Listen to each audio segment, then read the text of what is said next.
ನೀವೇನು ನಮ್ಮ ಚಾನಲ್ಸ್ಗೆ ಸಬ್ಸ್ಕ್ರೈಬ್ ಆಗಿಲ್ಲ ಅಂದರೆ ಈ ಕೂಡಲೇ ಸಬ್ಸ್ಕ್ರೈಬ್ ಬಟನನ್ನು ಒತ್ತಿ, ಹಾಗೆ ಪಕ್ಕದಲ್ಲಿರುವ ಬೆಲ್ ಐಕಾನ್ನ ಕ್ಲಿಕ್ ಮಾಡಿ. ಫಸ್ಟ್ ಪಾರ್ಟ್ 10 ಆಫ್ ಕಪ್ಸ್ ಬಂದಿದೆ.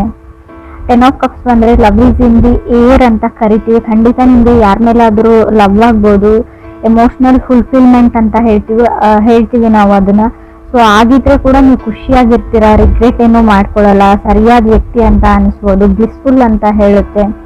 ಸೊ ಅಪ್ರಿಷಿಯೇಷನ್ ಸಿಗ್ಬೋದು ನಿಮಗೆ ಅದರ್ ಪರ್ಸನ್ನಿಂದ, ಅಥವಾ ನೀವು ಅದರ್ ಪರ್ಸನ್ನ ಅಪ್ರಿಷಿಯೇಷನ್ ಮಾಡ್ಬೋದು. ಕೆಲವ್ರಿಗೆ ತುಂಬ ಸ್ಕಿನ್ನಲ್ಲಿ ಗ್ಲೋ ಇರುತ್ತೆ ಅಂತ ಕೂಡ ಕಾರ್ಡ್ ಹೇಳ್ತಾ ಇದೆ.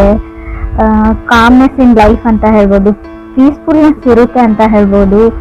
ಸ್ಟೆಬಿಲಿಟಿ ಹೇಳ್ತೀನಿ. 10 ಆಫ್ ಕಪ್ಸ್ ನೀವೇನು ಅನ್ಕೊಂಡಿರ್ತೀರ ಕೆಲವೊಂದು ಔಟ್ಪುಟ್ಗಳು ನಿಮಗೆ ಸಿಗುತ್ತೆ ಈ ಮಂತ್ ಅವರಿಗೆ ಅಂತ ಹೇಳುತ್ತೆ, ಲವ್ ಲೈಫಲ್ಲಿ ಸ್ಪೆಷಲಿ.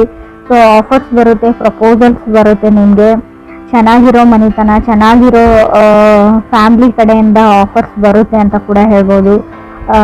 ಸೆಟಲ್ ಆಗಿರೋ ಫ್ಯಾಮ್ಲಿ ಇರುತ್ತೆ ಅವ್ರದ್ದು. ಸೆಕೆಂಡ್ ಕಾರ್ಡ್ ನನಗೆ ನೈಟ್ ಆಫ್ ವಾಂಡ್ಸ್ ಬಂದಿದೆ. 10 ಆಫ್ ಕಪ್ಸ್ ಮತ್ತು ನೈಟ್ ಆಫ್ ವಾಂಡ್ಸ್ ಬಂದರೆ ನೀವು ಯಾರನ್ನು ಅಟ್ರಾಕ್ಟ್ ಮಾಡ್ತೀರಾ, ಯಂಗರ್ ಪರ್ಸನ್ ಇದ್ದಾರೆ ಅವರು ನಿಮ್ಗಿಂತಲೂ, ಯಾವಾಗಲೂ ನಿಮ್ಮನ್ನು ಅಬ್ಸರ್ವ್ ಮಾಡ್ತಾರೆ, ನೋಡ್ತಾ ಇರ್ತಾರೆ ಅಂತ ಹೇಳ್ಬೋದು. ಬಟ್ ಅವರು ಸೆಟ್ಲಿಂಗ್ ಟೈಪ್ ಪರ್ಸನ್ ಅಲ್ಲ, ಅವರು ಸೆಟಲ್ ಆಗಬೇಕು ಅಂತ ಕೂಡ ಅನ್ಕೊಂಡಿಲ್ಲ ಇಷ್ಟು ಬೇಗ ಅಂತ ಕೂಡ ಹೇಳ್ತಾ ಇದೆ card. May be past life connection ಅಂತ ಹೇಳ್ತೀನಿ ನಾನು. ಅಂದರೆ ಯಾರನ್ನಾದ್ರೂ ನೋಡಿದಾಗ ನಿಮ್ಗೆ ಅನ್ಸುತ್ತೆ ಈ ವ್ಯಕ್ತಿ ನಮ್ಮ ಮುಂಚೆನೇ ಪರಿಚಯ ಇರೋ ಥರ. ಸೊ ಆ ಥರ ವ್ಯಕ್ತಿ ಅಂತ ಹೇಳ್ಬೋದು. ತುಂಬ ನೀವು ಮಾತಾಡಬಾರ್ದು ಅಥವಾ ರೆಸ್ಪಾನ್ಸ್ ಮಾಡ್ಬೋದು ಮೆಸೇಜ್ಗೆ, ಕಾಲ್ಗೆ, ಅಂದರೆ ತುಂಬ ಟ್ರಿಗರಿಂಗ್ ಇರುತ್ತೆ ಅಂತ ಹೇಳ್ಬೋದು. ಅವ್ರನ್ನ ನೋಡದೆ ಅಥವಾ ಅವ್ರಿಗೆ ರೆಸ್ಪಾನ್ಸ್ ಮಾಡದೆ ನಿಮ್ಗೆ ಇದ್ದೇ ಇರೋಕ್ಕಾಗಬಹುದು ಅಂತ ಕಾರ್ಡ್ ಹೇಳ್ತಾ ಇದೆ. ಥರ್ಡ್ ಕಾರ್ಡ್ ನನಗೆ ಕ್ವೀನ್ ಆಫ್ ಕಪ್ಸ್ ಬಂದಿದೆ. ತುಂಬ ಫ್ರೆಂಡ್ಲಿ ಕೈಂಡ್ ಆಫ್ ಎನರ್ಜಿ ಇರುತ್ತೆ ಆ ವ್ಯಕ್ತಿದು ಅಂತ ಹೇಳ್ಬೋದು. ಹಿಂದೆ ಅವರು ಮೋಸ ಹೋಗಿದ್ದಾರೆ ಅಂತ ಹೇಳ್ಬೋದು, ತುಂಬ ಸರ್ತಿ ಅವರು ಮೋಸ ಹೋಗಿದ್ದಾರೆ ಅಂತ ಕೂಡ ಹೇಳ್ತಾ ಇದೆ. ಯಾರೋ ಅವ್ರಿಗೆ ಮೋಸ ಮಾಡಿದ್ದಾರೆ, ನಂಬಿಕೆ ದ್ರೋಹ ಮಾಡಿದ್ದಾರೆ ಅಂತ ಕೂಡ ಹೇಳ್ಬೋದು. ಕಾರ್ಡ್ಸ್ ಅದನ್ನೇ ಹೇಳ್ತಾ ಇದೆ. ಕೆಲವ್ರಿಗೆ ಸಿಂಗಲ್ ಇರೋರಿಗೆ ಸಿಂಗಲ್ ಆಗಿರಲ್ಲ ಅಂತ ಹೇಳುತ್ತೆ. ಕಮಿಟ್ಮೆಂಟ್ ಆ್ಯಂಡ್ ರಿಲೇಶನ್ಶಿಪ್ ಇದೆ ನಿಮಗೆ ಕೂಡ ಕಾರ್ಡ್ಸ್ ಹೇಳ್ತಾ ಇದೆ. ಫೋರ್ತ್ ಕಾರ್ಡ್ ನನಗೆ 8 ಆಫ್ ಸಾರ್ಟ್ಸ್ ಬಂದಿದೆ. ಖಂಡಿತವಾಗ್ಲೂ ನೀವು ಯಾವುದಾದ್ರು ಮೆಸೇಜೋ ಮೇಲೋ ಅಥವಾ ಕಾಲ್ಗೆ ವೇಟ್ ಮಾಡ್ತಾ ಇದ್ರೆ ಯು ವಿಲ್ ಗೆಟ್ ಮೆಸೇಜ್ ಅಂತ ಕಾರ್ಡ್ ಹೇಳ್ತಾ ಇದೆ. ಬಟ್ ನಿಮ್ಗೆ ಅನ್ಸ್ಬೋದು ಇವ್ರು ಯಾರೋ ನಮ್ಗೆ ಗೊತ್ತಿರೋರೇ ಅಂತ ಅನ್ಸ್ಬೋದು, ಬಟ್ ಸೇಮ್ ಪರ್ಸನ್ ಇದ್ದಾರೆ ಅಂತ ಅನ್ಸ್ಬೋದು, ಇವರು ಅದೇ ಥರನೇ ಇದ್ದಾರೆ ಅಂತ ಅನ್ಸ್ಬೋದು. ಬಟ್ ಇದು ಡಿಫ್ರೆಂಟ್ ಪರ್ಸನ್ ಇಂದ ನಿಮಗೆ ಪ್ರಪೋಸಲ್ ಬರುತ್ತೆ, ಮೆಸೇಜ್ ಬರುತ್ತೆ. ಇವರು ಎಲ್ಲರ ಥರ ಅಲ್ಲ ಅಂತ ಕಾರ್ಡ್ ಹೇಳ್ತಾ ಇದೆ. ಮೇ ಬಿ ನೀವು ಎಲ್ಲರ ಥರ ಅಲ್ಲ. ಕ್ರಾಸ್ ವಾಚರ್ಸ್ ಯಾರಾದರೂ ರೀಡಿಂಗ್ ನೋಡ್ತಾ ಇದ್ರೆ, ಸೊ ನಿಮಗೆ ಗೊತ್ತಿರೋ ಅಥವಾ ನಿಮಗೆ ಇಷ್ಟ ಆಗ್ತಾ ಇರೋ ವ್ಯಕ್ತಿ ಸೊ ಎಲ್ಲರ ಥರ ಅಲ್ಲ ಅಂತ ಕಾರ್ಡ್ ಹೇಳ್ತಾ ಇದೆ. ಫಿಫ್ತ್ ಕಾರ್ಡ್ ನನಗೆ ಡೆವಿಲ್ ಕಾರ್ಡ್ ಬಂದಿದೆ. ಹೇಳ್ತೀವಲ್ಲ ನಮಗೆ ನಾವೇ ಶತ್ರುಗಳು ಅಂತ, ಹಾಗೆ ಡೆವಿಲ್ ಕಾರ್ಡ್ ಬಂದರೆ ನಿಮಗೆ ನೀವೇ ಶತ್ರು ಆಗ್ತಾ ಇದ್ದೀರಾ ಅಂತ ಹೇಳ್ಬೋದು.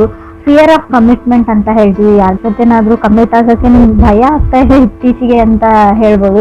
ಯಾಕಂದರೆ ಎಲ್ಲರೂ ಅದೇ ಥರನೇ ಇರ್ತಾರೆ, ಎಲ್ಲರೂ ಮೋಸ ಮಾಡೋ ವ್ಯಕ್ತಿಗಳು, ಎಲ್ಲರೂ ಸ್ವಾರ್ಥಿಗಳು ಅಂತ ನಿಮ್ಗೆ ಅನಿಸ್ಬೋದು. ಅಥವಾ ವೈಸ್ ವರ್ಸ ರೀಡಿಂಗ್ ಇದು ಅದರ್ ಪರ್ಸನ್ಗೂ ಹಿಂಗೆ ಅನಿಸ್ಬೋದು, ನೀವು ಎಲ್ಲರ ಥರನೇ ಅಂತ ಅನಿಸ್ಬೋದು. ಸಿಕ್ಸ್ತ್ ಕಾರ್ಡ್ ನನಗೆ ಏಸ್ ಆಫ್ ಕಪ್ಸ್ ಬಂದಿದೆ. May be coming from hurt ಅಂತ ಹೇಳುತ್ತೆ. ನಿಮಗೆ ಮುಂಚೆ ತುಂಬ ಹರ್ಟ್ ಆಗಿರ್ಬೋದು ಅಥವಾ ಅದರ್ ಪರ್ಸನ್ಗೆ ತುಂಬ ಹರ್ಟ್ ಆ್ಯಂಡ್ ಡ್ರಾಮಾನ ನೀವು ನೋಡಿದ್ದೀರಾ. ಬಟ್ ಇಲ್ಲಿ ಅಂದರೆ ಮೂನ್ ಬೇಸ್ ನಕ್ಷತ್ರ ಅಂತ ಹೇಳ್ತೀವಿ. ಸ್ವಲ್ಪ ಮೂಡಿ ಇರ್ತಾರೆ ಆ ಪರ್ಸನ್, ನೀವು ಅಥವಾ ಅದರ್ ಪರ್ಸನ್ ತುಂಬ ಮೂಡಿ, ಜಾಸ್ತಿ ಮಾತಾಡಲ್ಲ. ಸೊ ಯಾವಾಗಾದ್ರೂ ಮೂಡ್ ಬಂದಾಗ ಅಷ್ಟೇ ತುಂಬ ಮಾತಾಡ್ತೀರಾ, ಇಲ್ಲ ಅಂದರೆ ಇಲ್ಲ, ಸುಮ್ಮನೆ ಇರ್ತೀರಾ ಅಂತ ಕೂಡ ಏಸ್ ಆಫ್ ಕಪ್ಸ್ ಹೇಳ್ತಾ ಇದೆ.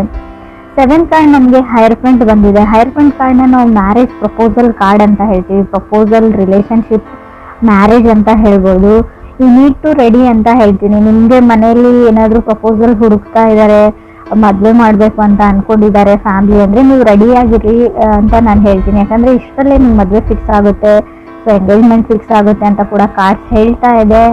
ನಿಮ್ಗೆ ಟೈಮ್ ಬೇಕು ಅದು ಇದು ಅಂದರೆ ನೀವು ಫ್ಯಾಮ್ಲಿಗೆ ಮುಂಚೆನೇ ಹೇಳಿಬಿಡಿ, ಇಲ್ಲಾಂದರೆ ಎಲ್ಲನೂ ಸಡನ್ ಆಗಿ ನಡೆದು ಹೋಗುತ್ತೆ ಅಂತ ಕೂಡ ಕಾರ್ಡ್ಸಲ್ಲಿ ಶೋ ಆಗ್ತಾ ಇದೆ. ಸೊ ಇದಕ್ಕೆ ನೀವು ವೇಟ್ ಮಾಡ್ತಾ ಇರೋರಿಗೆ ನಾನು ಕಂಗ್ರಾಟ್ಸ್ ಹೇಳ್ತೀನಿ. 8th ಕಾರ್ಡ್ ನನಗೆ ಫೂಲ್ ಕಾರ್ಡ್ ಬಂದಿದೆ. ತುಂಬ ನಿಮಗೆ ಭಯ ಇದೆ ಯಾರನ್ನಾದ್ರೂ ನಂಬಕ್ಕೆ ಅಂತ ಅನಿಸುತ್ತೆ. ಸೊ ಟ್ರಸ್ಟ್ ಇಶ್ಯೂಸ್ ಅಂತ ಹೇಳ್ಬೋದು. ಯಾರನ್ನು ಎಲ್ಲರ ಮೇಲೂ ನಂಬಿಕೆ ಕಳ್ಕೊಂಡಿದ್ದೀರಾ ಕೆಲವರು ಅಂತ ಹೇಳುತ್ತೆ, ಎಲ್ರಿಗೂ ಅಲ್ಲ. ಫೂಲ್ ಕಾರ್ಡ್ ಮೇ ಬಿ ನೀವು ಸ್ಟೂಡೆಂಟ್ಸ್ ಆಗಿದ್ದರೆ ಅಥವಾ ಸೊ ನಾರ್ಮಲಿ ಏನಾದರೂ ಸ್ಟಡೀಸ್ ಮಾಡ್ತಾ ಇದ್ರೆ ಓವರ್ ಕಾನ್ಫಿಡೆಂಟಲ್ಲಿ ಏನನ್ನೋ ಹೇಳಕ್ಕೆ ಹೋಗಬೇಡಿ, ಮಾಡಕ್ಕೆ ಹೋಗಬೇಡಿ ಅಂತ ಹೇಳ್ತೀನಿ. ಸಜೆಷನ್ ಥರ ತಗೊಳ್ಳಿ ನೀವು. ಹೇಳ್ತಾರಲ್ವ ನೆಲ ನೋಡ್ಕೊಂಡು ನಡೀರಿ ಅಂತ. ಸೊ ಹಾಗೆ 9th ಕಾರ್ಡ್ ನನಗೆ ಲವರ್ಸ್ ಕಾರ್ಡ್ ಬಂದಿದೆ. ಸೊ ನೀವೆಷ್ಟೇ ಈ ವ್ಯಕ್ತಿಯಿಂದ ದೂರ ಹೋಗಬೇಕು ಅಂತ ಅಂದ್ಕೊಂಡ್ರು ಕೂಡ ಅಷ್ಟೇ ಹತ್ರ ಆಗ್ತೀರಾ. ಲಾ ಆಫ್ ಅಟ್ರಾಕ್ಷನ್ ಹಂಗೆ ವರ್ಕ್ ಆಗ್ತಾ ಇದೆ. ಸೊ ಆ ವ್ಯಕ್ತಿಯಿಂದ ನೀವು ದೂರ ಓಡೋಗೋಕ್ಕಾಗಲ್ಲ ಅಂತ ಕಾರ್ಡ್ ಹೇಳ್ತಾ ಇದೆ. ಲವರ್ಸ್ ಕಾರ್ಡ್ ಬಂದಿರೋದ್ರಿಂದ love is in the air ಅಂತ ಹೇಳ್ತೀನಿ. ತುಂಬ ಎಮೋಷ್ನಲ್ ಫುಲ್ಫಿಲ್ಮೆಂಟ್ ಇರುತ್ತೆ, ನೀವು ಖುಷಿಯಾಗಿರ್ತೀರಾ, ಎಮೋಷ್ನಲಿ ಸ್ಯಾಟಿಸ್ಫೈಡ್ ಆಗಿರ್ತೀರಾ. ಅವ್ರು ನೀವು ಅಥವಾ ನಿಮ್ಮನ್ನು ಕನೆಕ್ಟ್ ಆಗಿರೋ ಅದರ್ ವ್ಯಕ್ತಿ ಕೂಡ ಆಗಿರ್ಬೋದು. 10th ಕಾರ್ಡ್ ನನಗೆ 10 ಆಫ್ ಸಾರ್ಟ್ಸ್ ಬಂದಿದೆ. ಈ ವ್ಯಕ್ತಿ ಹೊಸ ವ್ಯಕ್ತಿ ಅಂತ ಹೇಳ್ತೀನಿ, ಹಳೆ ವ್ಯಕ್ತಿ ಅಂತ ಹೇಳಲ್ಲ. ಫೀಲಿಂಗ್ಸ್ ಇದೆ ಅದರ್ ಪರ್ಸನ್ಗೆ ನಿಮ್ಮ ಮೇಲೆ ಅಂತ ಸ್ಟ್ರಾಂಗ್ ಆಗಿ ಶೋ ಆಗ್ತಾ ಇದೆ ಕಾರ್ಡ್ಸಲ್ಲಿ. 10 ಆಫ್ ಸಾರ್ಟ್ಸ್ ಇರೋದ್ರಿಂದ ಮೇ ಬಿ ಹೊಸ ಮನೆ, ಹೊಸ ವ್ಯಕ್ತಿ, ಹೊಸ ಫ್ಯಾಮಿಲಿ ಅಂತ ಹೇಳ್ಬೋದು. 11th ಕಾರ್ಡ್ ನನಗೆ 4 ಆಫ್ ಕಪ್ಸ್ ಬಂದಿದೆ. ಕಾಂಪ್ರಮೈಸಿಂಗ್ ಅಂತ ಹೇಳ್ಬೋದು. ತುಂಬ ಜನ ನಿಮ್ಮನ್ನು ಚೇಂಜ್ ಮಾಡೋಕ್ಕೆ ಟ್ರೈ ಮಾಡ್ತಾರೆ ಇವರಿಗೆ ಅಂತ ಕೂಡ ಕಾರ್ಡ್ ಹೇಳ್ತಾ ಇದೆ. ಹಿಂಗಿರ್ಬೇಡ ಹಂಗಿರು ಅಂತ ಹೇಳ್ಬೋದು. ಸೊ ಅದರ್ ಪರ್ಸನ್ನ ನೀವು ಚೇಂಜ್ ಮಾಡೋಕ್ಕೆ ಟ್ರೈ ಮಾಡ್ಬೋದು, ಅಥವಾ ನೀವು ಕನೆಕ್ಟ್ ಆಗಿರೋ ವ್ಯಕ್ತಿ ನಿಮ್ಮನ್ನು ಚೇಂಜ್ ಮಾಡೋಕ್ಕೆ ಕೂಡ ಟ್ರೈ ಮಾಡ್ಬೋದು ಅಂತ ಕಾರ್ಡ್ಸಲ್ಲಿ ಶೋ ಆಗ್ತಾ ಇದೆ. 12th ಕಾರ್ಡ್ ನಮಗೆ ಟವರ್ ಕಾರ್ಡ್ ಬಂದಿದೆ. ನಾನು ಆಲ್ರೆಡಿ ಹೇಳಿದ್ದೀನಿ, ನಮ್ಮ ಮೈಂಡೇ ನಮ್ಮ ಶತ್ರು ಅಂತ. ಮೈಂಡ್ ಈಸ್ ದಿ ಎನಿಮಿ ಅಂತ ಕಾರ್ಡಲ್ಲಿ ಶೋ ಆಗ್ತಾ ಇದೆ. 7th ಹೌಸ್ ಲಾರ್ಡ್ನ ನೋಡೋದಾದರೆ ಡಿಪೆಂಡಿಂಗ್ ಆನ್ ದಶಾ ಅಂತ ಹೇಳ್ತೀವಿ. ನಿಮ್ಮ ದಶಾ ಬುತ್ತಿ ಯಾವ ಥರ ನಡೀತಾ ಇದೆ. ಸೊ ಆದಷ್ಟು ನೀವು ಮೈಂಡ್ನ ಮಾತು ಕೇಳಿದೆ, ಸೊ ಮನಸ್ಸಿನ ಮಾತು ಕೇಳಿ ಡಿಸೈಡ್ ಮಾಡಿ. ಈ ಮಂತ್ ಬರೀ ಎಲ್ಲ ಮಂತು ಅಲ್ಲ ಅಂತ ಹೇಳ್ತೀನಿ, ಸ್ಪೆಷಲಿ ಈ ಮಂತ್ ಅಷ್ಟೇ ನೀವು ಮನಸ್ಸಿನ ಮಾತನ್ನ ಕೇಳಿ ಅಂತ ಕಾರ್ಡ್ ಹೇಳ್ತಾ ಇದೆ. ಫೂಲ್ ಕಾರ್ಡ್ ಜೊತೆ ಲವರ್ಸ್ ಕಾರ್ಡ್ ಬಂದರೆ ಸೊ ನಾವು ಹೇಳ್ತೀವಿ ತುಂಬ ಫ್ರೀ ಲಿಬ್ರೇಟೆಡ್ ಪರ್ಸನ್ ಅಂತ ಹೇಳ್ಬೋದು. ಜಾಸ್ತಿ ಯಾವುದನ್ನು ಯೋಚನೆ ಮಾಡಲ್ಲ ಅವರು ಅದರ್ ಪರ್ಸನ್ನು. ಸೊ ಹ್ಯಾಪಿ ಆಗಿರುವಂಥ ವ್ಯಕ್ತಿ ಅಂತ ಅನಿಸುತ್ತೆ. ಹಳೆದೆಲ್ಲ ಮನಸ್ಸಲ್ಲಿ ಇಟ್ಕೊಳ್ಳೋ ಅಂಥ ವ್ಯಕ್ತಿ ಅಲ್ಲ. ಸೊ ತುಂಬ ಚೈಲ್ಡಿಶ್ ಎನರ್ಜಿ ಕೂಡ ಇದೆ ಅಲ್ಲಿ. ಸೊ ಚಿಕ್ಕ ಮಕ್ಕಳ ಥರ ಆಡುವಂಥ ವ್ಯಕ್ತಿ ನೀವು ಅಥವಾ ಅದರ್ ಪರ್ಸನು. ತುಂಬ ಕಾಮಾಗಿರ್ತಾರೆ ಅವರು. ಲೈಫ್ನ ಚಿಕ್ಕ ಪುಟ್ಟ ವಿಷಯನಾಗಲಿ ಎಂಜಾಯ್ ಮಾಡ್ತಾರೆ, ಯಾವಾಗಲೂ ನಗ್ತಾ ಇರ್ತಾರೆ. ಸೊ ಆ ಥರ ವ್ಯಕ್ತಿಯಿಂದ ನಿಮಗೆ ಪ್ರಪೋಸಲ್ ಬರುತ್ತೆ. ರಿಲೇಷನ್ಶಿಪ್ನ ಹೇಳ್ತೀನಿ ನಾನು, ಮ್ಯಾರೇಜ್ನ ಹೇಳ್ಬೋದು. ಸೊ ಎಲ್ಲೂ ನನಗೆ ಬ್ರೇಕಪ್ ಅಂತ ಎಲ್ಲೂ ಕಾಣಿಸ್ತಾ ಇಲ್ಲ ಕಾರ್ಡ್ಸಲ್ಲಿ. ಸೊ ನಿಮ್ಮದು ಬ್ರೇಕಪ್ ಆಗಿದ್ದರೆ ಫುಲ್ ಕಾರ್ಡ್ ಇರೋದ್ರಿಂದ ಮೇ ಬಿ ರೀಕನ್ಸಿಲೇಷನ್ ಕೂಡ ಆಗುವಂಥ ಚಾನ್ಸಸ್ ಇದೆ. ಇನ್ ಕೇಸ್ ನೀವು ಕಮ್ಯುನಿಕೇಷನ್ ಮಾಡೋಕ್ಕೆ ಟ್ರೈ ಮಾಡಿದರೆ, ಸೊ ಹಾಯ್ ಅಂತನಾದರೂ ಮೆಸೇಜ್ ಕಳಿಸಿದರೆ, ಸೊ ಒಂದು ಸರ್ತಿ ಟ್ರೈ ಮಾಡಿದರೆ ಪ್ಯಾಚಪ್ ಆಗೋ ಚಾನ್ಸಸ್ ಇದೆ. ಲವರ್ಸ್ ಕಾರ್ಡ್ ಇರೋದ್ರಿಂದ ರೀಕನ್ಸಿಲೇಷನ್ ಇಲ್ಲೂ ನಾನು ಸ್ಟ್ರಾಂಗ್ ಆಗಿ ಹೇಳ್ತೀನಿ. ನಿಮ್ಮ ಎಕ್ಸು ನಿಮ್ಮ ಲೈಫಲ್ಲಿ ಮತ್ತೆ ವಾಪಸ್ ಬರ್ತಾರೆ.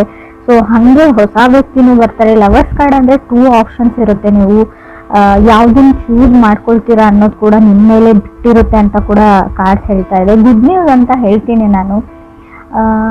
ಮೂನ್ ಬೇಸ್ ನಕ್ಷತ್ರ.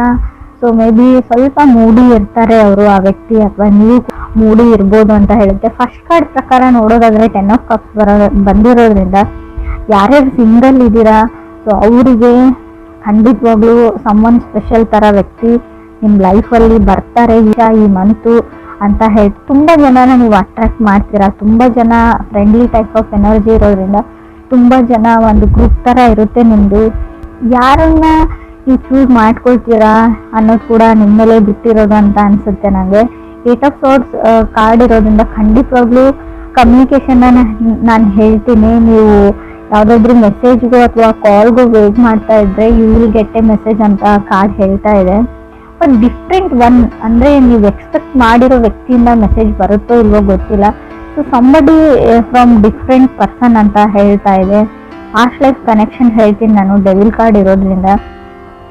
ಡೆವಿಲ್ ಕಾರ್ಡ್ ಯಾವ ಥರ ಅಂದರೆ, ಇಲ್ಲದೆ ಇರೋದ್ರ ಬಗ್ಗೆ ನೀವು ಜಾಸ್ತಿ ಯೋಚನೆ ಮಾಡ್ತೀರಾ. ಇದಿರ್ಬೋದಾ, ಇದು ಹಿಂಗೇನಾ. ಆ್ಯಕ್ಚುಲಿ ಅದು ಪ್ರಾಕ್ಟಿಕಲಿ ನೋಡೋದಾದರೆ ಆ ವಿಷಯ ಇರೋದೇ ಇಲ್ಲ, ಆ ಸಿಚುವೇಶನ್ ನಿಮ್ಮ ಲೈಫಲ್ಲಿ ಬರೋದೇ ಇಲ್ಲ ಅಂತ ಅನಿಸುತ್ತೆ.